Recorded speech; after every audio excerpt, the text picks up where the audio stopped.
French President Emmanuel Macron and U.S. Defense Secretary Pete Hegseth are among the world leaders, diplomats, and top defense officials in Singapore this weekend for a security forum.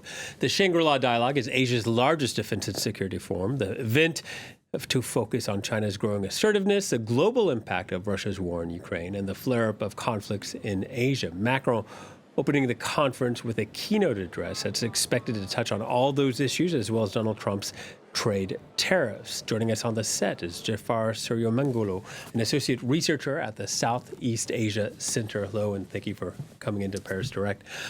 You've been following Macron's visit in the region, 6 days, 3 nations. What struck you about it so far?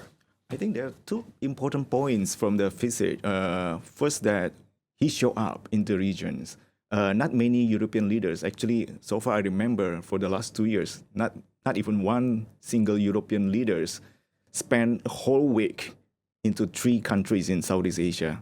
So Macron is the first European leader that showed that it is important. The region is, of course, important, but maybe the West has had its attention elsewhere these past few years. Or maybe they have more attention in the domestic politics. Right. So, of course, President Macron have also another important domestic politics, but he's willing to spend the whole week, and that is important for any leaders, spending a whole week into different regions, and that shows his commitment.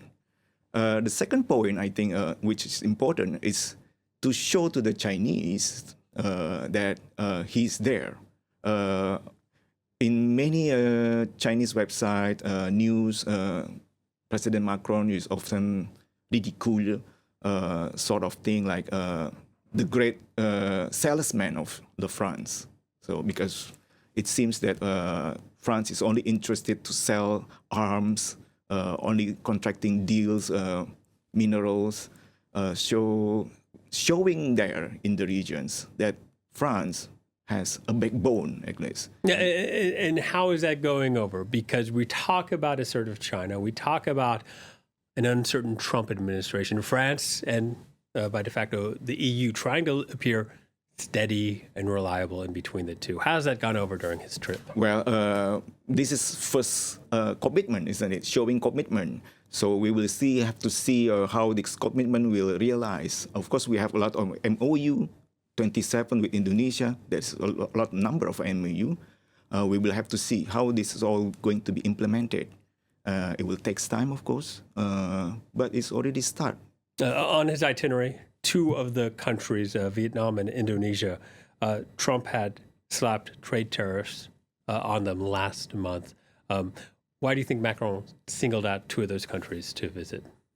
I think it's not only to Indonesia and Vietnam, isn't it? Yep. It's also to Malaysia, to Singapore also, yep.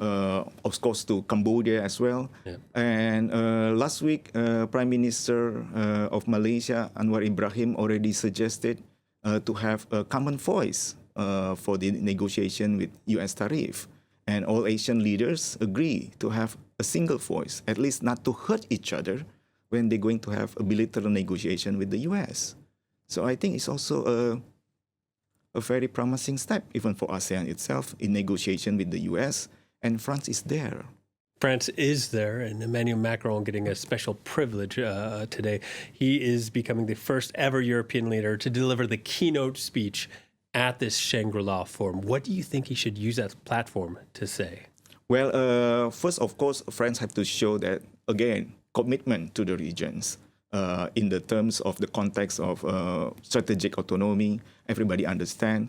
ASEAN leader is not new to this concept. Indonesian leader used to say the rowing between the rocks.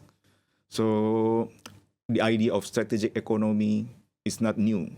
How do you juggle commitment, though? Sorry to cut you off. How do you juggle commitment when you're dealing with certain governments that might have a poor human rights track record? How can you make it seem like we're here, we're a reliable partner, but at the same time being critical about things that might deserve criticism?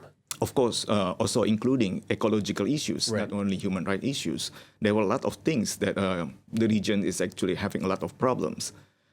These things, of course, have to be dealt people to people, government to government, and showing that President Macron is in the region, showing that actually Europe is watching.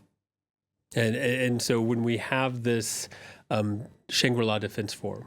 One person that'll be in the audience will be the Defense Secretary, the American Defense Secretary, Pete Hegseth. Do you think America's relationship with this part of the world is completely unreliable now, and that France can sort of step in and play a larger role?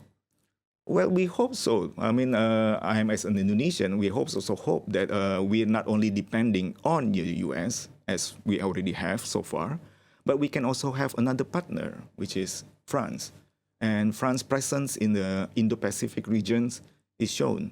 In January this year, we have a military exercise with France, isn't it? And that is already good.